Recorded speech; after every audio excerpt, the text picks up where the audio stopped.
¿Qué tal? ¿Cómo les va? Bienvenidos a una nueva temporada de Fórum Jurídico Fiscal, temporada 2014. Nuevamente estamos en sus casas a través de Canal 14 de Teleimagen Codificada y de www.forumjuridicofiscal.com.ar, nuevamente con la presencia del contador Pena y su gran trabajo en la producción ejecutiva desde la ciudad autónoma de Buenos Aires, la producción del amigo, el doctor Ricardo Ferraro, con notas realmente muy interesantes y toda la producción periodística desde allá. Presten atención porque si hemos tenido un muy buen 2013, este 2014 va a ser todavía muchísimo mejor. Miren cómo arranca en mayo, cuál es realmente la calidad de los expositores y cómo va a seguir esto a lo largo de todo el 2014. Les proponemos y les prometemos realmente un muy buen programa. Es un placer estar nuevamente en sus casas con este programa que nos gusta hacer tanto, este programa técnico que realmente nos agrada llevar a las pantallas de Canal 14. Así que nuevamente bienvenidos a esta temporada que arranca de esta manera. Rápido nos tenemos que meter en lo que es el primer tema. Recientemente se publicó el decreto reglamentario de la ley 26844. Es la ley referida al régimen especial de contrato de trabajo para empleados de casas particulares.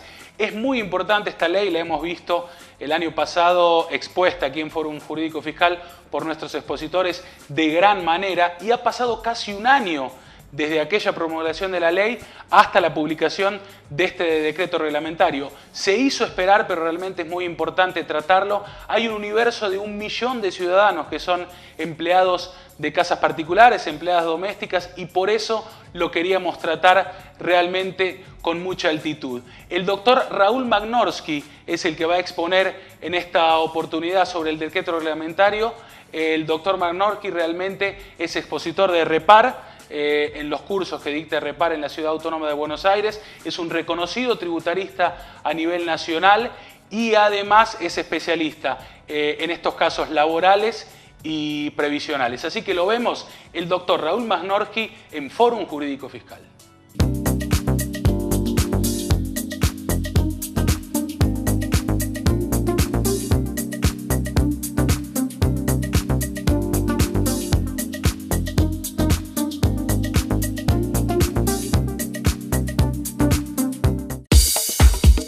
Recientemente acaba de ser reglamentada la ley 26844. ¿De qué se trata esta ley? Esta ley no es otra cosa que aquella que creó un nuevo estatuto para el personal que trabaja en casas particulares. Ahora bien, fue reglamentado por el decreto 467. El tema es que aparentemente este decreto no ha reglamentado en plenitud a esta nueva ley. Para charlar un poquitito sobre este tema y tal vez sobre lo que falta reglamentar, hemos convocado al doctor Raúl Magnorsky a charlar con nosotros, que es un especialista en el tema y que desde ya ha tenido el gusto y la gentileza, más que el gusto, de aceptar la convocatoria a Fórum Jurídico Fiscal. ¿Qué tal, Raúl? ¿Cómo estás? Desde ya, Fórum te agradece tu presencia. Es un placer realmente. Bueno, acaba de ser reglamentada esta ley con relación a los trabajadores de casas particulares. Contame un poquito, ¿fue reglamentada plenamente? ¿Qué es lo que falta reglamentar? Como para que la ley pueda ser aplicada cabalmente, ¿no? Esta es la idea. Sin duda. Sí, bueno, razonablemente lo que tenemos es una norma que modifica de manera crucial lo que se venía aplicando hasta antes del año pasado, es decir, hasta el 2012, podríamos decir, con el viejo decreto ley 326 del 56, y la norma que vos has comentado, es decir, la ley 26844, lo que hace es intentar provocar un cambio radical y básicamente igualar los derechos de este colectivo de trabajadores con los que tienen los otros trabajadores, por así decirlo, es el resto, que son básicamente los que están amparados por la ley de contrato de trabajo, y en un grado de menor cantidad, pero sí mucha importancia, los trabajadores rurales, que también tuvieron una modificación bastante importante. La ley todavía no alcanza a generar la igualdad que la Constitución garantiza, pero es un paso adelante y si es por la dignidad de estas personas, bienvenido sea. Pero en el medio hay una cantidad de cuestiones de tipo prácticas que hay que tener presentes y que por ahí no han sido resueltas en su totalidad. Sobre todo habida cuenta que acá quien contrata a estas personas no es un empleador, como cabalmente se dice, sino más bien es meramente una familia o la cabeza de esa familia que tiene, digamos, una capacidad económica que no necesariamente es elevada. Es decir, muchas veces la contratación no termina siendo un lujo, sino más bien una necesidad. Antes se lo llamaba dador de trabajo, ¿a partir de ahora será un empleador? Ahora siempre es un empleador por más que la carga horaria sea ínfima. Por eso inclusive estamos viendo que la aplicación de la ley sería extensiva incluso para el caso de lo que nosotros conocemos como jardineros. El jardinero en general, sobre todo en el interior, es alguien que por ahí va a prestar servicios un par de veces al mes por una hora para mantener precisamente el cuidado de este espacio de la casa, digamos, de la casa, del domicilio del dueño, por así decirlo. ¿Y los asistentes de salud también? Los asistentes de salud también, en tanto y en cuanto no se trate de una asistencia que tenga que ver con una profesión relativa a la salud. O sea, un enfermero es una cosa y lo que sería un acompañante es otra cosa. El acompañante está dentro de la nueva ley, cosa que todavía no reglamenta el decreto, otros faltantes. En cambio, un enfermero tendría con la familia una relación distinta, que según la carga horaria y otras condiciones que se pueden llegar a evaluar, podrían conformar o no un contrato de trabajo y que en la práctica genera una situación de inquietud bastante grande en la medida que la prestación tiende a alargarse en el tiempo, por ejemplo, cuando se trata del cuidado de una persona de cierta edad. Bueno, la palabra faltante me hace retomar entonces la pregunta inicial. En principio, a ver, enumeranos qué es lo que se reglamentó y qué, a tu criterio, todavía restaría. Sí, básicamente lo que se reglamentó es la contratación, aunque sea de una medida parcial, y la contratación tiene que ver, por un lado, con una contratación que la ley asume que va a ser de plazo indeterminado, igual que la ley de contrato de trabajo, o en su caso situaciones puntuales como pueden ser una eventualidad. La eventualidad puede tratarse de un interinato, digamos, para reemplazar a alguien, o puede tratarse de una necesidad puntual de asistencia laboral porque de pronto hay un evento en la casa o la visita a un familiar, una cosa así, y ya estoy pensando en un tipo de familia que tiene una capacidad económica interesante, por lo menos, ¿no? Si hablamos de ese supuesto. En general, las eventualidades tendrían que ver con reemplazos. Por ejemplo, la persona que trabaja habitualmente se accidentó o se enfermó y ahora necesitamos otra para reemplazarla. El reemplazo involucraría un contrato de trabajo eventual. Si es por una enfermedad, no sabemos qué plazo va a durar esto. Si es, por ejemplo, por, no sé, supónganse el caso de un embarazo, ahí sí tendríamos un plazo cierto. Pero sea de plazo cierto o sea de plazo incierto, en las dos circunstancias que comentamos, ese vínculo tiene que celebrarse por escrito, con la solemnidad que incluso prevé la ley de contrato de trabajo.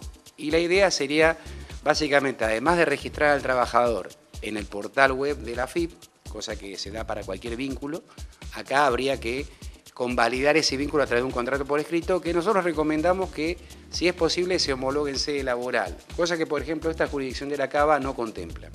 Sin embargo, digamos, es algo que amerita tener en cuenta por una cuestión de seguridad jurídica. ¿Y qué restaría? Porque indudablemente deben quedar unos cuantos puntos suspensivos. No, sin duda. Por ejemplo, el régimen de accidentes de trabajo, si bien la ley lo contempla, el reglamento simplemente lo remite a 3 organismos de superintendencia. Superintendencia de Seguridad de la Nación, Superintendencia de Riesgo de Trabajo, y podríamos decir, aunque no es un organismo de superintendencia en sí, el propio fisco, tienen que concordar cómo va a manejarse el tema de las ART. Mientras tanto, lo que siempre sugerimos es que al contratar personal doméstico se celebre alguna cobertura con accidentes personales, o sea, con un seguro de accidentes personales, apropiado a la carga horaria que tenga él o la trabajadora, y esto involucra, por supuesto, un costo adicional que estimamos va a ser reemplazado en alguna medida de forma progresiva por la reglamentación que a su vez prevé este reglamento. O sea, ese reglamento del reglamento sería. Claro. ¿Okay? Ahora, pero hoy por hoy no está vigente.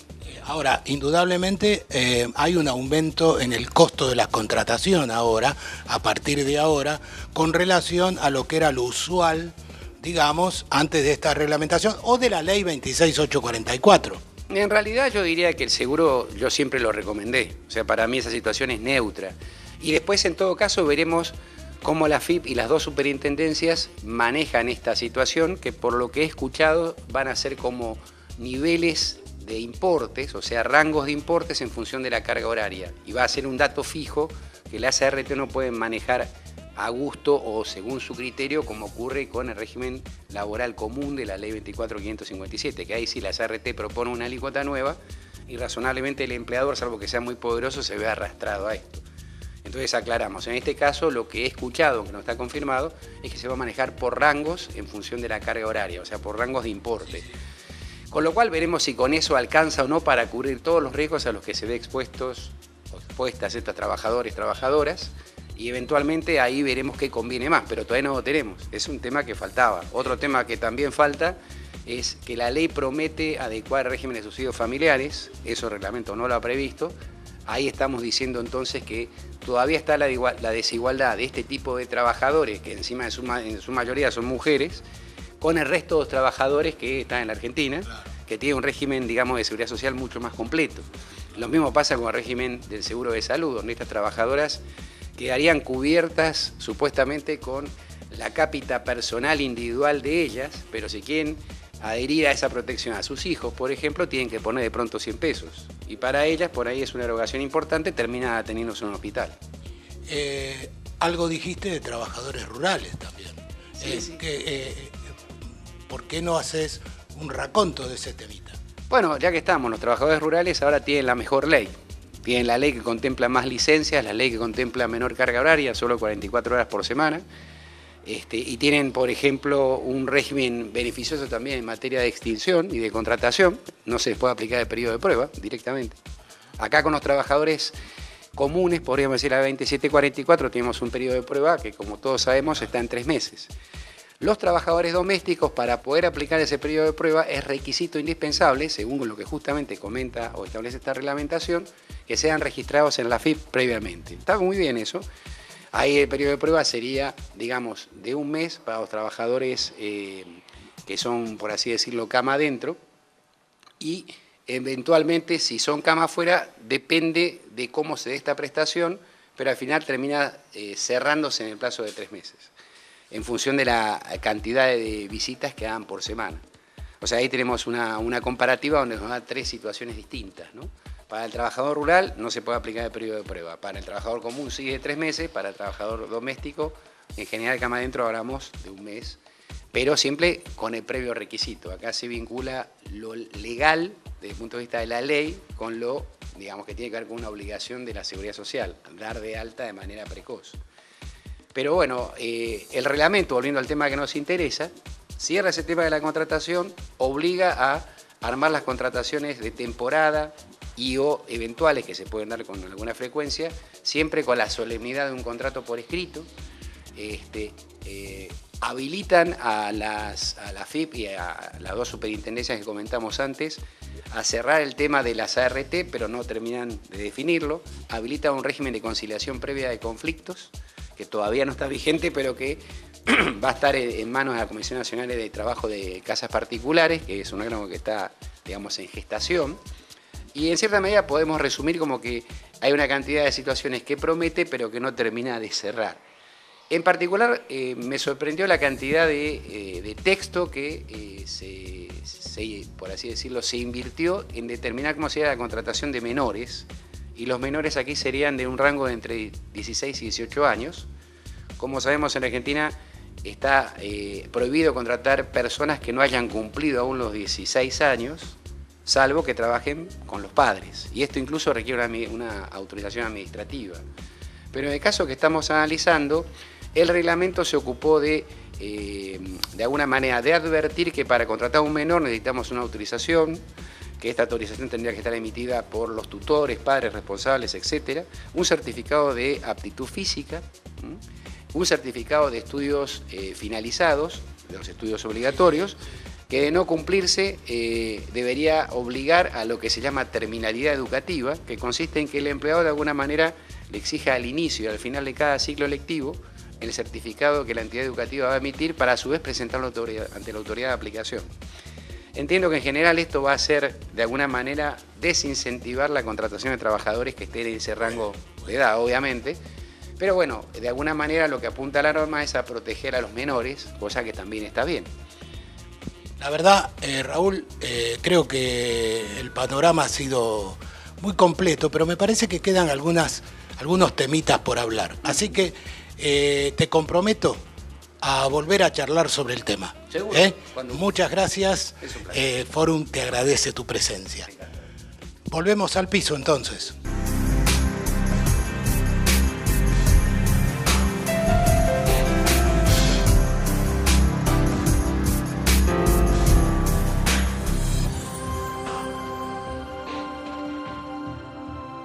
El doctor Raúl Magnorsky explicando el decreto reglamentario, cuáles son los puntos o ítems que han quedado incluidos y algunos que han quedado afuera, algunos que han quedado para ser tratados en el futuro. Vamos a tener una segunda entrevista con el doctor Raúl Magnorsky porque justamente va a tocar temas puntuales, ya no solo del decreto reglamentario, sino de los trabajadores de casas particulares en general.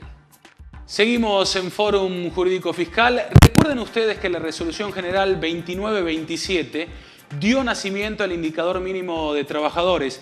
Fue tratado este tema magistralmente por la doctora Corinti, la doctora Susana Corinti, aquí en Fórum Jurídico Fiscal en la temporada 2013. Y recordarán ustedes que en el anexo, paulatinamente, se han ido incorporando diversas actividades para ser encuadradas dentro de ese IMT. Bueno, ahora, recientemente, en abril, la Resolución General 3605, la Resolución General 3606 y la Resolución General 3607 nuevamente incluyen en el anexo actividades relacionadas con la producción de banana, la producción de maní y la producción de ovinos para lana. Realmente hay que prestar atención, relean nuevamente estas resoluciones generales porque son muy importantes y se incorporan al anexo de la resolución que acabamos de mencionar. En la continuidad de Fórum Jurídico Fiscal vamos a abordar un reciente fallo de la Corte Suprema de Justicia de la Nación, Camaronera Patagónica S.A. contra el Ministerio de Economía y otros, en donde se establece que los derechos de exportación deben ser impuestos por ley. Si de actividad agropecuaria se trata, ¿quién mejor para hablar de ello que una eminencia en el tema como el doctor Santiago Sáenz Valiente? Ya lo hemos tenido en la temporada anterior de Fórum Jurídico Fiscal y es un lujo nuevamente tenerlo para hablar de diversos temas en esta temporada 2014. Presten atención al principio de legalidad, cómo hace el doctor Santiago Sáenz Valiente hincapié en el principio de legalidad y cómo ha sido este principio tenido en cuenta en este fallo. El doctor Ricardo Ferraro, desde la Ciudad Autónoma de Buenos Aires, presenta al doctor Sáenz Valiente en Fórum Jurídico Fiscal.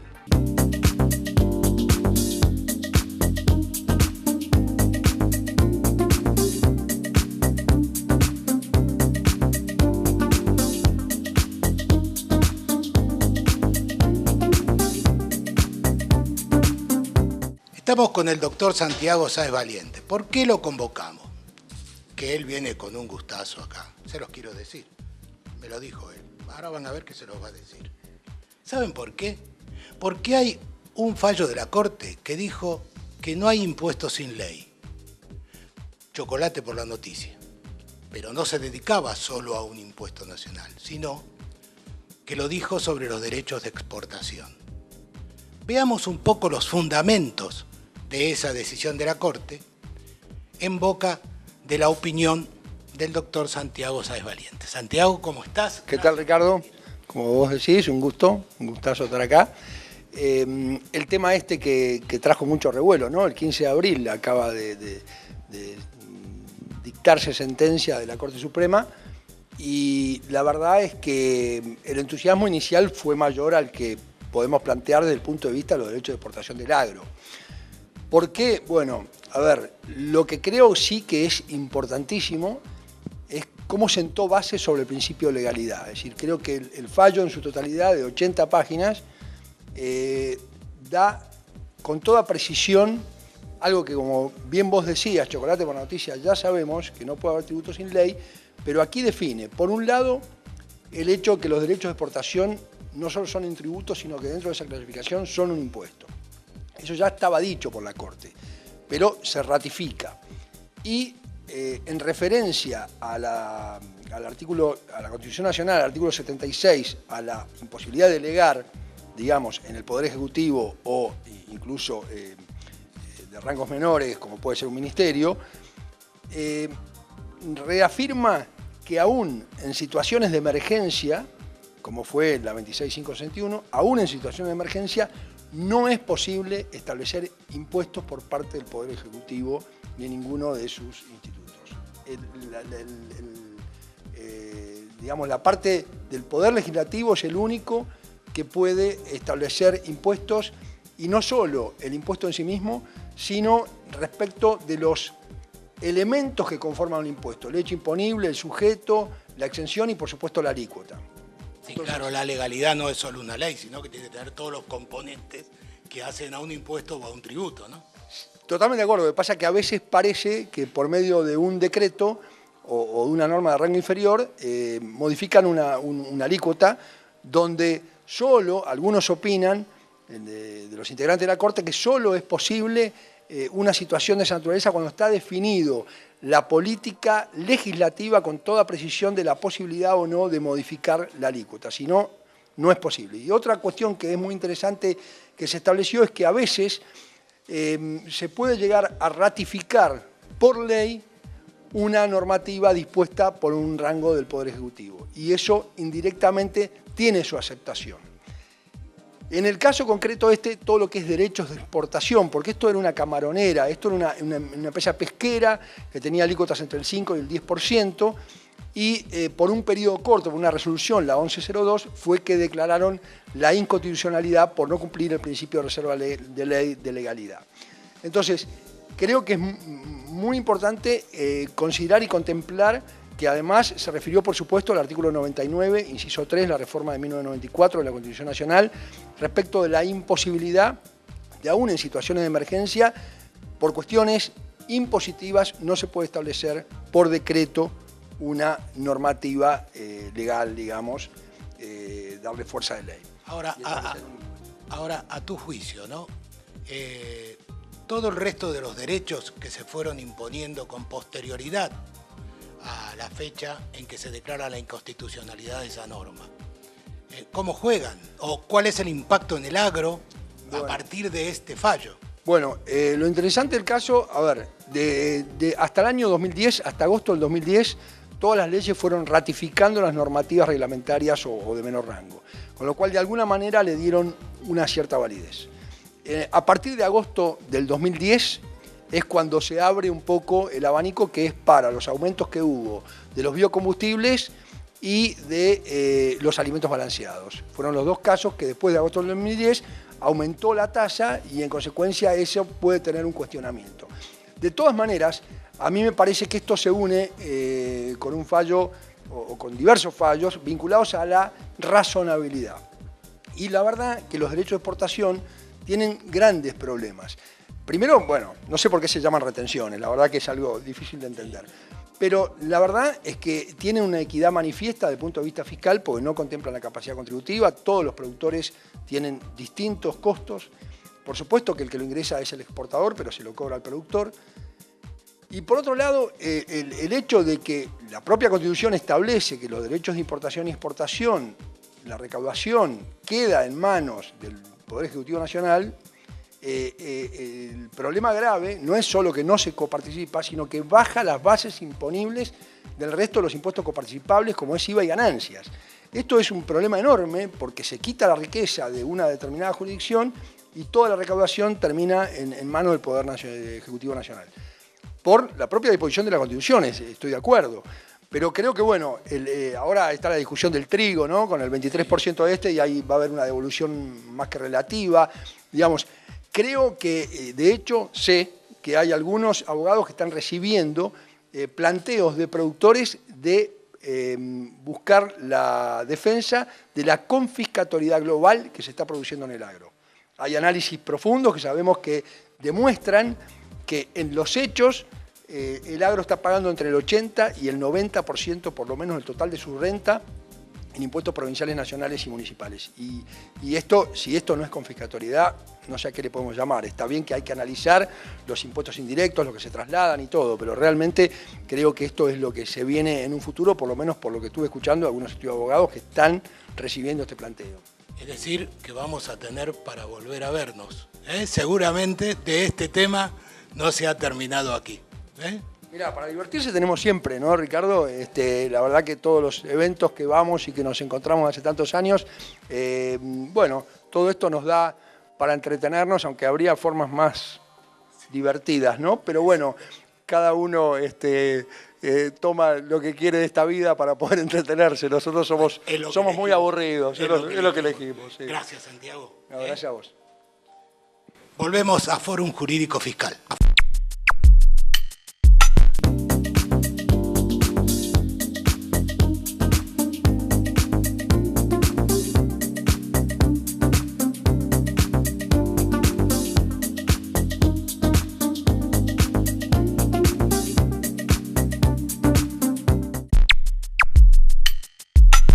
Excelente programa para mí el que se está terminando de Fórum Jurídico Fiscal, con dos temas muy recientes y muy importantes y algunas perlitas más, como siempre traemos en cada uno de los programas, así que muy buen primer programa que se está terminando.